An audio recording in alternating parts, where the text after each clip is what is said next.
Ramai orang tanya, apa itu GAP? Apa tujuan dia sebenarnya? GAP atau Gold Accumulation Program ialah program simpan emas sikit-sikit ikut bajet kita. Kita tak perlu beli banyak sekaligus. Beli serendah RM100. GAP memudahkan kita beli emas secara online. Mudah dan fleksibel. Konsep dia macam akaun bank. Tapi kita simpan gram emas, bukan duit. Setiap kali kita beli, duit kita akan ditukar kepada gram-gram emas ikut harga semasa. Sebab tu GAP sesuai untuk semua orang. Tak ada komitmen bulanan. Kita simpan ikut kemampuan RM100 ataupun RM1000 ikut bajet kita sendiri. Ia memang direka khas untuk mereka yang baru nak mula simpan emas. Simpanan emas di GAP ni selamat dan percuma. Tak ada upah ataupun cas untuk simpan.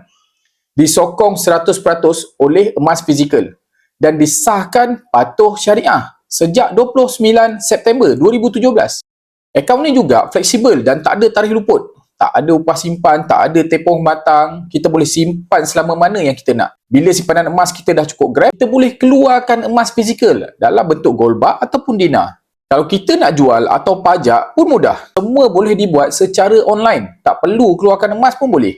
Kalau kita nak disiplin menyimpan setiap bulan, GAP ada fungsi auto debit. Simpanan kita akan jadi lebih konsisten dan lebih mudah.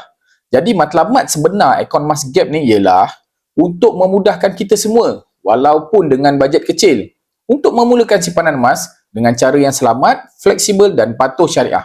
Kita kumpul sikit-sikit, akhirnya kita akan memiliki emas fizikal kita sendiri. Hubungi saya jika nak mula simpan dengan akaun emas GAP.